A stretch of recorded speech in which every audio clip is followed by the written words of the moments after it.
अस्सलाम वालेकुम dear student. तो आज हम एक और लेक्चर रिकॉर्ड कर रहे हैं और इस लेक्चर का नाम है मोमेंटम। तो मोमेंटम आप सब ने पढ़ा होगा। मोमेंटम क्या है? तो हम कहते हैं the quantity of motion present in the body. तो पहले डेफिनेशन लिख लेते हैं। The quantity of motion present in body is called momentum। अब देखें, मोमेंटम हमें ये बताता है कि इस बॉडी में मोशन की क्वांटिटी कितनी है। सपोज करें हमारे पास दो बॉडीज़ हैं और उन दो बॉडीज़ की वेलोसिटी सेम है। जैसे सपोज करें एक हमारे पास ट्रेन है और एक हमारे पास कार है। ट्रेन की स्पीड भी 10 मीटर पर सेकंड है, कार की स्पीड भी 10 मीटर पर सेकंड है। पर हम कहते हैं it is hard to stop the train while to stop the car is very simple task. ठीक है, तो इसका मतलब ये हुआ कि ट्रेन के पास मोमेंटम ज़्यादा है और कार के पास मोमेंटम कम है। नो डाउट दोनों के पास वेलोसिटी सेम है। इसी तरीके से हम ये कहेंगे कि हमारा जो मोमेंटम होता है वो मैथमेटिक्स में दो बातों पे डिपेंड करता है। यानी किसी भी बॉडी का मोमेंटम कैलकुलेट करने के लिए हमें उसका मास भी चाहिए, हमें उसकी वेलोसिटी भी चाहिए। तो हम इसलिए लिखते हैं it is the product of mass and velocity. So product of mass and velocity is called momentum. So P is equal to mv। इसका मतलब है मोमेंटम एक वेक्टर क्वांटिटी है और मोमेंटम का डायरेक्शन वही होगा जो डायरेक्शन वेलोसिटी का होगा, क्योंकि मास हमेशा पॉजिटिव नंबर है, मास कभी भी नेगेटिव नहीं हो सकता। और हमने वेक्टर्स में पढ़ा था कि जब हम किसी भी वेक्टर के साथ कोई नंबर मल्टीप्लाई करेंगे, अगर वो नंबर पॉजिटिव होगा तो जो क्वांटिटी हमें मिलेगी इसका और उसका डायरेक्शन सेम होगा। तो इसलिए हम कहते हैं the direction of momentum is along the direction of motion. जिस डायरेक्शन में बॉडी का मोशन होगा उसी डायरेक्शन में मोमेंटम होगा। सपोज अगर एक बॉडी ईस्ट डायरेक्शन में जा रही है तो उसका मोमेंटम भी ईस्ट डायरेक्शन में होगा।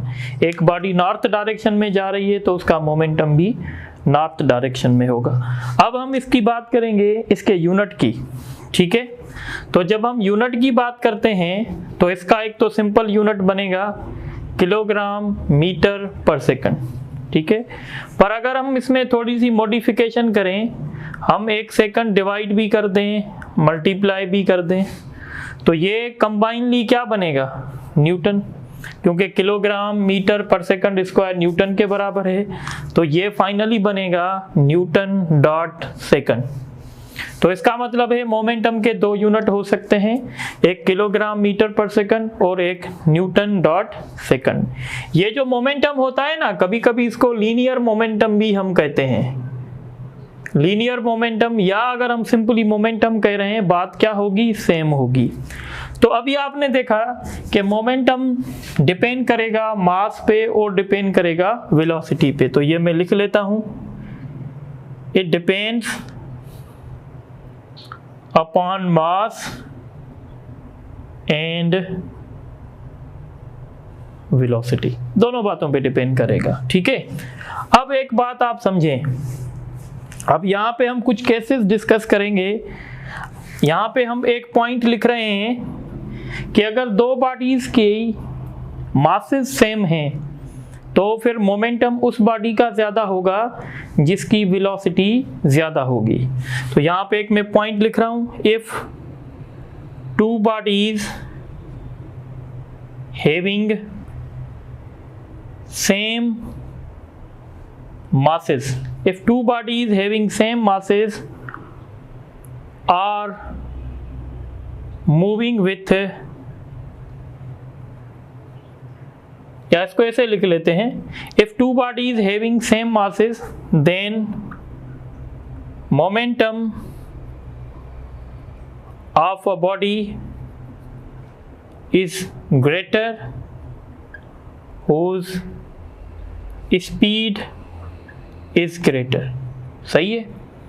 अंग्रेजी मेरी अपनी है, आप अपनी अंग्रेजी यूज़ कर सकते हैं, मतलब ये होता है कि आपको समझ में आना चाहिए। मैं अंग्रेजी में ये कहना चाहता हूँ कि अगर दो बॉडीज़ के मासेस सेम हैं तो मोमेंटम उस बॉडी का ज़्यादा होगा। Momentum of body is greater whose speed is greater, जिसकी स्पीड जो है ज़्यादा होगी। सपोज करें अगर मैं कहता हूँ बॉडी ए है 5 किलोग्राम है, बॉडी बी भी 5 किलोग्राम की है, ये 2 मीटर पर सेकंड के साथ मूव कर रही है, ये 10 मीटर पर सेकंड के साथ, तो फिर मोमेंटम किसका ज़्यादा होगा? बी बॉडी का ज़्यादा होगा। पॉइंट नंबर 2 है if two bodies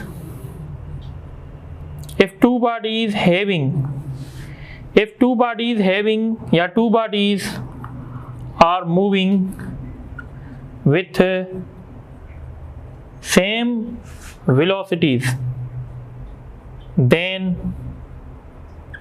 momentum of heavier bodies will be greater।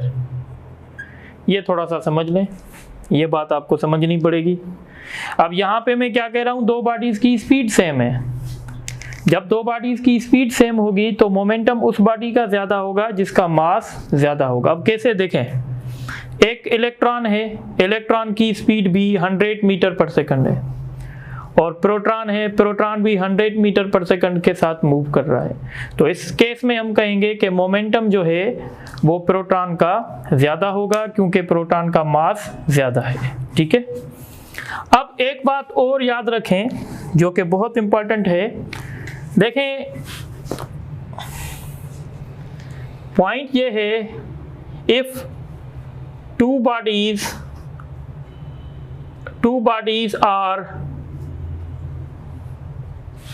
bodies are moving with equal momenta but their masses are different। अगर दो बॉडीज सेम इक्वल मोमेंटा के साथ मूव कर रहे हैं पर दोनों बॉडीज के मासेस जो हैं वो डिफरेंट हैं, तो फिर क्या होगा? इस केस में ये होगा कि जो वेलोसिटीज़ का जो रेशो होगा वो इन्वर्सली प्रोपोर्शनल करेगा मासेस के रेशो से। बात मेरी समझ रहे हो?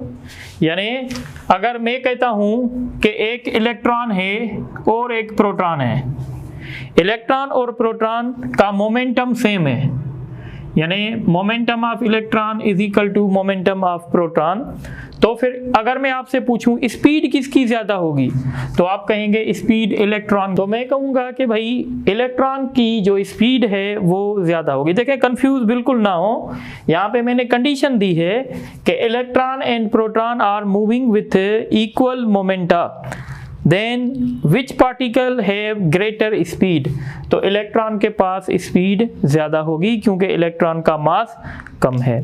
पर इसी क्वेश्चन को अगर मैं ऐसे कहूँ, electron and proton are moving with same velocities, then which particle have greater momentum, तो आप कहेंगे प्रोटॉन।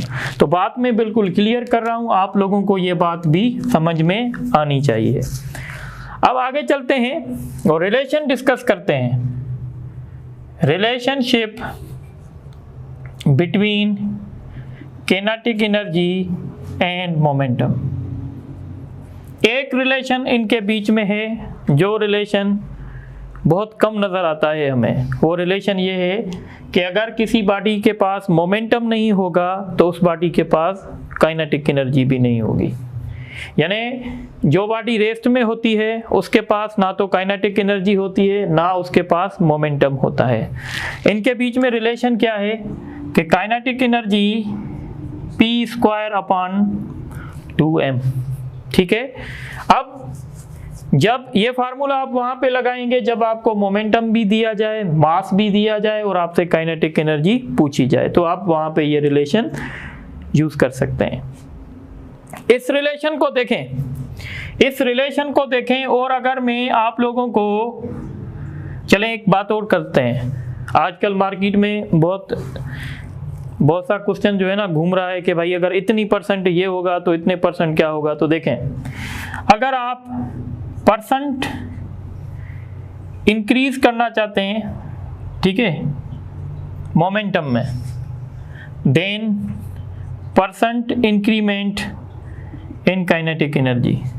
तो ये कैसे मिलेगा, देखें, अगर आपको काइनेटिक एनर्जी में परसेंट इंक्रीमेंट चाहिए तो इसका फार्मूला होगा 2 delta P plus minus delta P divided by 10 make it square. Plus का मतलब होगा इंक्रीज, माइनस का मतलब होगा डिक्रीज।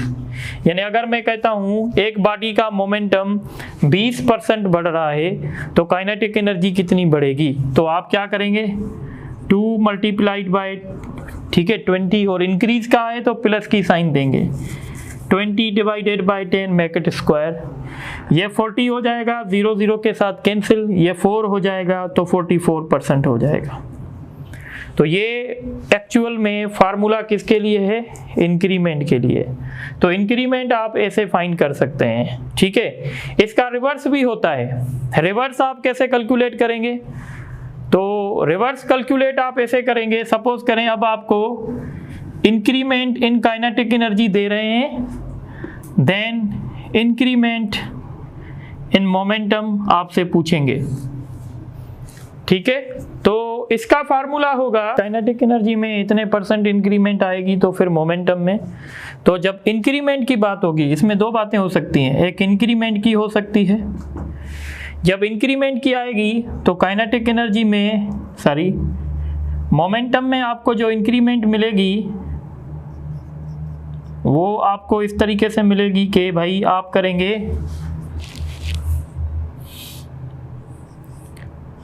1, ठीक है, प्लस काइनेटिक एनर्जी में जो इंक्रीमेंट होगा उसको 100 से डिवाइड कर देंगे और फिर ये स्क्वायर रूट सॉल्व करके इसमें से -1 करेंगे और फिर इसको मल्टीप्लाई करेंगे 100 के साथ। तो इस तरीके से आपको रिजल्ट मिल जाएगी। अब कैसे, जैसे अभी आपने फाइंड किया है कि अगर मोमेंटम 20% इंक्रीज होगा तो काइनेटिक एनर्जी 44% इंक्रीज होगी। इसका रिवर्स करके देखें, क्या अगर काइनेटिक एनर्जी 44% इंक्रीज होगी तो क्या मोमेंटम 20% इंक्रीज होगा। तो आप यहाँ से कर सकते हैं, कैसे करेंगे, 1 प्लस ये काइनेटिक एनर्जी कितनी थी, 44% बढ़ी थी, डिवाइडेड बाय 100, फिर इनका स्क्वायर रूट लेना है, इसमें से -1 करना है, मल्टीप्लाइड बाय 100 करना है। तो इसको करेंगे तो 0.44 आएगा, -1 करेंगे, मल्टीप्लाई 100 करेंगे, ये 1.44 हो जाएगा। 1.44 का स्क्वायर रूट 1.2 होगा, 1.2 में से 1 माइनस करेंगे, 0.2 मल्टीप्लाइड बाय 100 तो 20। इसका मतलब है हमारा फार्मूला बिल्कुल काम कर रहा है, ठीक है। पर जब डिक्रीमेंट की बात होगी, डिक्रीमेंट की जब बात होगी तो फिर आपका फार्मूला चेंज हो जाएगा। अब आपको करना पड़ेगा 1 minus square root 1 plus, sorry plus नहीं बल्कि माइनस डेल्टा के ई डिवाइडेड बाय 100। इस तरीके से आप इसको सॉल्व करेंगे और लास्ट में मल्टीप्लाइड बाय 100 करेंगे, ठीक है। तो ये फार्मूले आप देख लें अच्छे तरीके से, ठीक है। तो फिर हम आगे कुछ और डिस्कस करते हैं।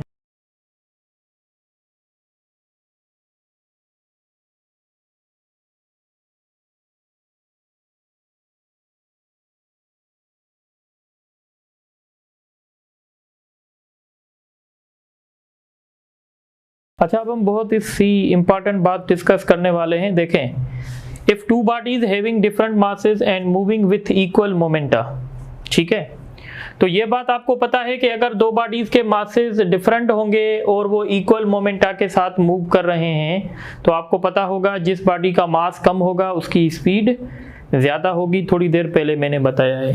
अब देखें, काइनेटिक एनर्जी का जो रिलेशन है उसमें फार्मूला ये है, यानी वेलोसिटी वाला फैक्टर ज़्यादा डोमिनेंट है एज कंपेयर टू मास, क्योंकि इसके ऊपर स्क्वायर है। ठीक है, तो इसका मतलब ये होगा कि जब दो बॉडीज के मासेस डिफरेंट होंगे और दोनों इक्वल मोमेंटा के साथ मूव करेंगे तो काइनेटिक एनर्जी उस पार्टिकल की ज़्यादा होगी जिसकी वेलोसिटी ज़्यादा होगी।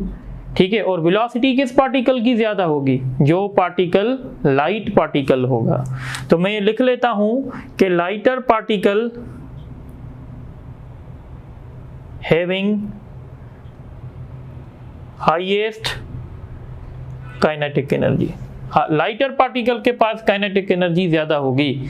अगर मैं कहता हूँ इलेक्ट्रॉन और प्रोटॉन इक्वल मोमेंटम के साथ मूव कर रहे हैं तो बताओ काइनेटिक एनर्जी किसके पास ज़्यादा होगी? तो काइनेटिक एनर्जी इलेक्ट्रॉन के पास ज़्यादा होगी। और अगर मैं वेलोसिटी पूछूं किसके पास ज़्यादा होगी तो वेलोसिटी भी इलेक्ट्रॉन के पास ज़्यादा होगी। ये बात हम थोड़ी देर पहले डिस्कस करके आए थे। इसका रिवर्स देखें। अच्छा, फिर ये भी रेशो भी याद कर लें, यानी फिर काइनेटिक एनर्जीज का जो रेशो होगा वो इनवर्सली प्रोपोर्शनल करेगा मासेस के रेशो से।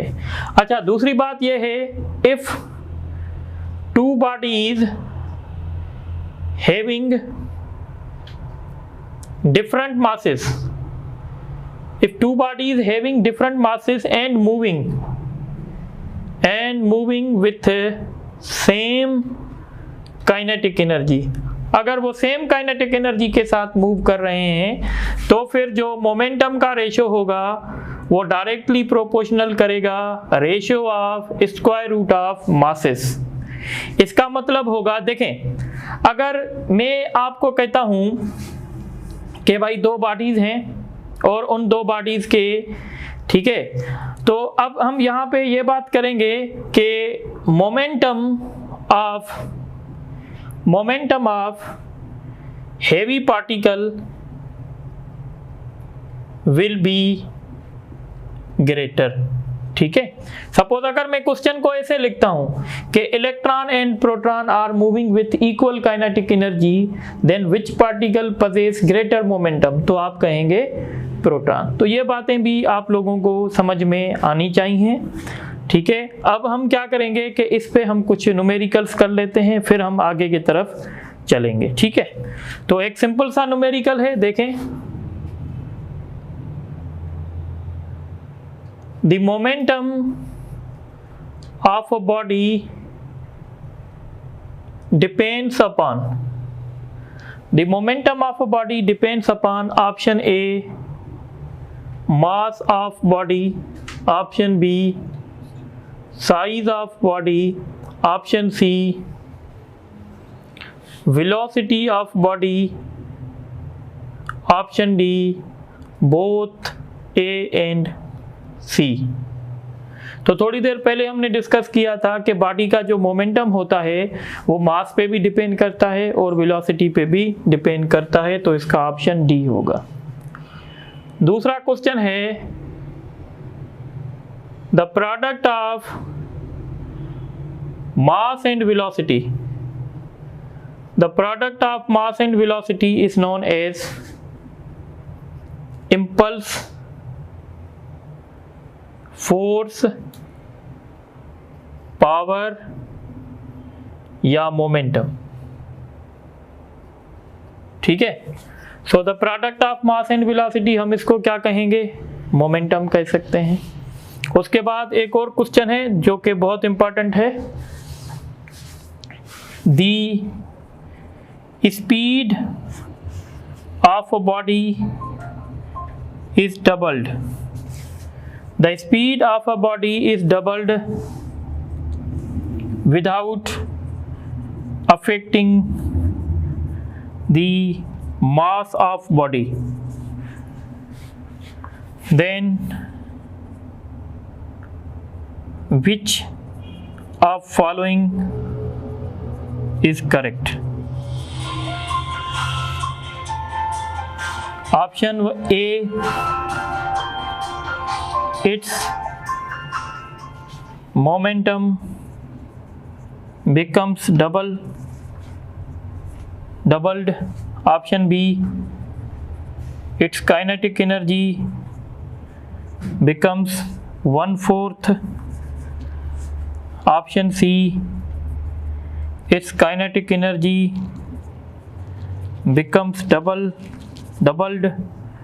Option D, its kinetic energy becomes 4 times.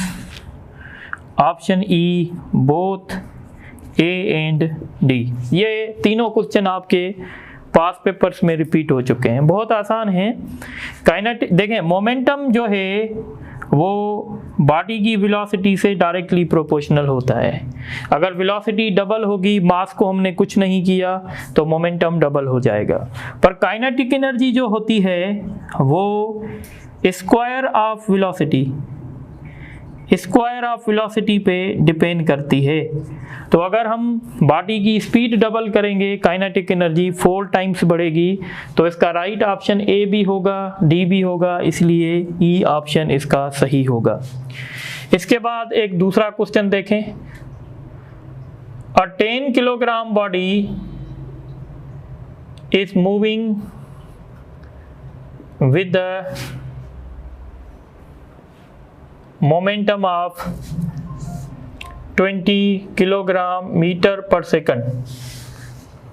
Find its kinetic energy. A 10 kilogram body is moving with the momentum of 20 kilogram meter per second. Find its kinetic energy. Option A, 20 joule, 40 joule, 60 joule, और option D 40 नहीं बल्कि 80 joule. तो कैसे find करेंगे आप ये? आपके पास formula है, काइनेटिक एनर्जी बराबर होगी p²/2m। तो मोमेंटम 20 है, 20 का स्क्वायर करना पड़ेगा, 2 × 10, एक 20 कैंसिल यानी 20 जूल। तो इसका ऑप्शन ए होगा। इस तरीके से एक क्वेश्चन और है, देख लें आप। दी ऐसे लिखें, टू बॉडीज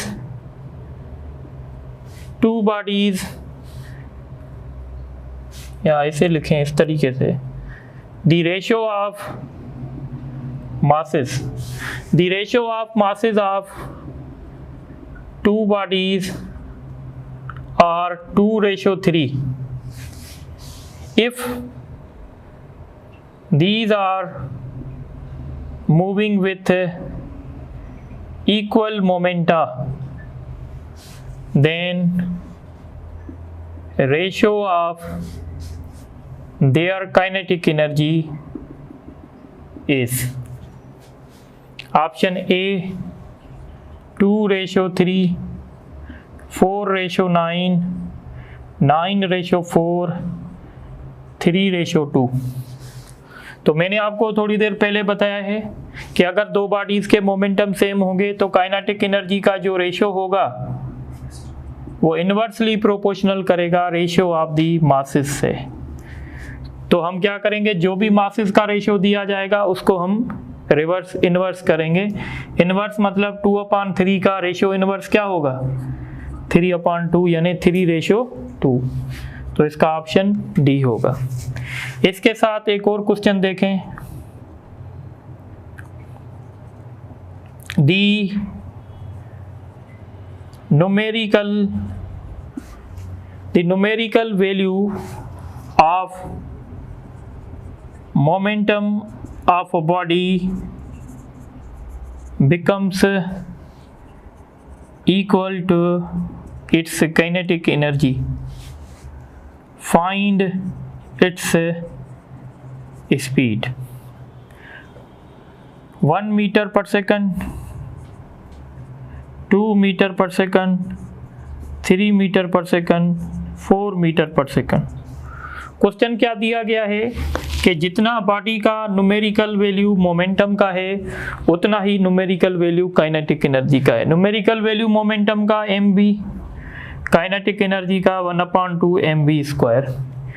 एक वेलोसिटी से कैंसिल, मास से कैंसिल, ये 2 डिवाइड कर रहा है, वहाँ जाके मल्टीप्लाई, तो वेलोसिटी का रिजल्ट आएगा 2 मीटर पर सेकंड। तो इसका ऑप्शन जो है वो बी होगा। इस तरीके से एक और क्वेश्चन देखें।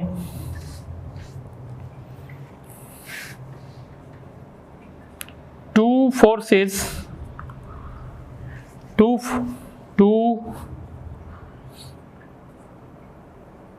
perpendicular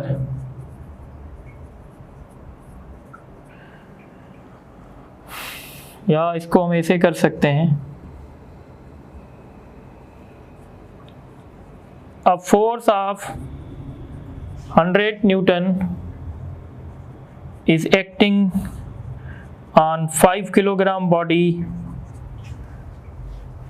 at rest. Find its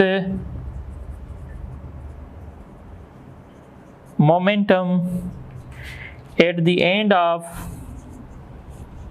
4th second. ठीक है, ये सेम क्वेश्चन मैं आपको कल इंशाल्लाह दूसरे कॉन्सेप्ट से भी करूंगा, पर एक तो आपके पास सिंपल कॉन्सेप्ट है। भाई मोमेंटम के लिए आपको क्या चाहिए, मास और वेलोसिटी। इसके मैं ऑप्शन लिख लेता हूं, 20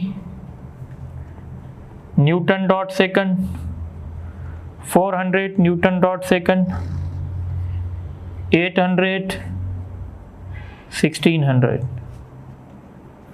अभी आपके पास एक फ्रेश कॉन्सेप्ट है। भाई मोमेंटम अगर आप चाहते हो तो आपको क्या चाहिए, एक मास चाहिए, एक वेलोसिटी चाहिए। मास आपको गिवन है, वेलोसिटी कितने सेकंड के बाद चाहिए, at the end of 4th second. आपको पता है इसकी इनिशियल वेलोसिटी 0 है, फाइनल वेलोसिटी आपको कैलकुलेट करनी है, टाइम कितना 4 सेकंड, और acceleration mass force divided by mass, simple formula जो पढ़ा है। सो 100 डिवाइडेड बाय 5 कितनी आएगी, 20। अब आप वेलोसिटी फाइंड कर सकते हो, तो Vf is equal to Vi plus GT। So Vf find करनी है, Vi 0 है, सॉरी GT नहीं बल्कि AT। एक्सेलरेशन कितनी है 20, टाइम कितना है 4, तो कितना हो जाएगा ये 80 हो जाएगा। ठीक है, अब आपको मोमेंटम कैलकुलेट करने से कोई भी रोक नहीं सकता।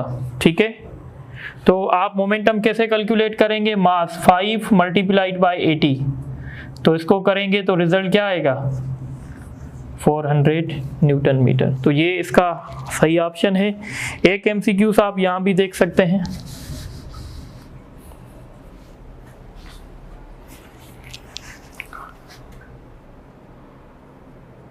A free falling body having mass 10 kilogram, find its momentum at the end of 5th second। यह क्वेश्चन आपके पास पेपर में आया है और स्टूडेंट बहुत परेशान होते हैं कि इसको सॉल्व कैसे करें, पर कोई इशू नहीं है, सेम न्यूमेरिकल मैंने करवा दिया है। देखें, अभी आपको मोमेंटम चाहिए at the end of 5th second, तो मैं पहले ऑप्शन लिख लेता हूँ, 500 Newton dot second, 200 Newton dot second, 400 Newton dot second, 800 Newton dot second. देखें, मोमेंटम फाइंड करने के लिए हमें क्या चाहिए, हाँ भाई काशिफ क्या चाहिए हमें मोमेंटम फाइंड करने के लिए, तो हमें दो बातें चाहिए, एक चाहिए हमें मास और एक हमें चाहिए वेलोसिटी। सिंपल सा है भाई। मोमेंटम कौन से सेकंड के बाद फाइंड करना चाहते हो, 5th, तो आपको फ्री फॉलिंग बॉडी की स्पीड चाहिए at the end of 5th second. बहुत आसान है, फ्री फॉलिंग बॉडी की आपको पता है इनिशियल वेलोसिटी 0 होती है, इनिशियल वेलोसिटी 0, g का वैल्यू 10 दिया हुआ है, मल्टीप्लाइड बाय 5, तो ये कितना होगा 50 आपको मिल गया। अब इसका मास कितना है 10, अब आप मोमेंटम कैलकुलेट कर सकते हैं, 10 मल्टीप्लाइड बाय 50, तो ये होगा 500, तो ये इसका रिजल्ट होगा 500। तो अब आप इनको नोट करें, तो 2-3 MCQs और करते हैं, फिर क्लास को ख़त्म करने की भी कोशिश करेंगे, जल्दी करें।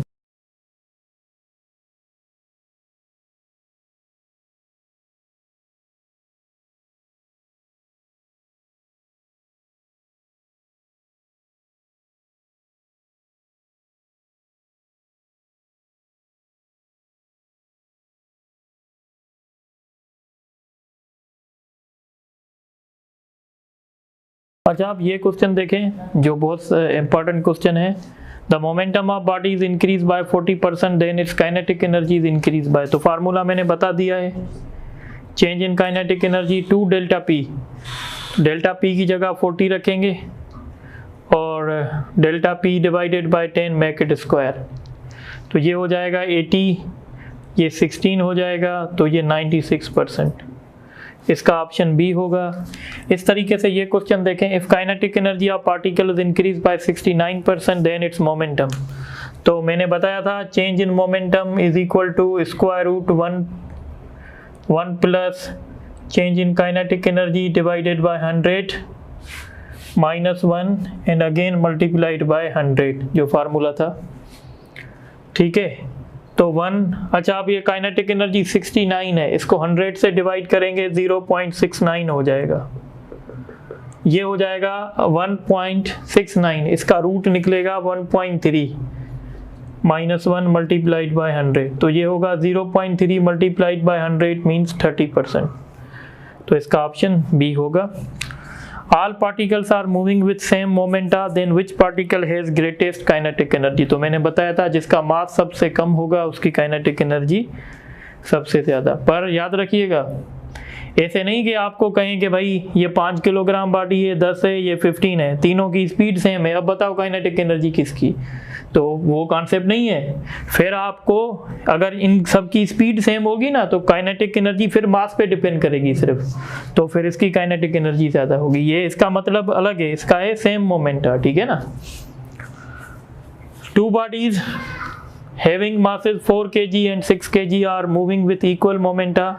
If kinetic energy of 6 kilogram is 400, then kinetic energy of 4, तो मैंने बताया था ke1 ke2 इन्वर्सली प्रोपोर्शनल करेगी क्योंकि मोमेंटा सेम है। तो अगर आप इसको कंसीडर कर रहे हैं कि ये आपकी बॉडी 1 है, तो 4 किलोग्राम की आपको काइनेटिक एनर्जी कैलकुलेट आपको करनी है, और इसकी 6 वाले की कितनी है 400। अच्छा, यहाँ पे मास रखोगे 2 मीन्स 6 और यहाँ रखोगे 4, तो ये यहाँ आके क्या करेगा मल्टीप्लाई करेगा, तो ये 1 हो जाएगा, ये 100 हो जाएगा और ये 600 हो जाएगा, तो इसका ऑप्शन ए होगा। इसी तरीके से आज के लेक्चर के लिए इतना ही है, कल फिर इंशाल्लाह मोमेंटम को फर्दर डिस्कस करेंगे। Thank you very much.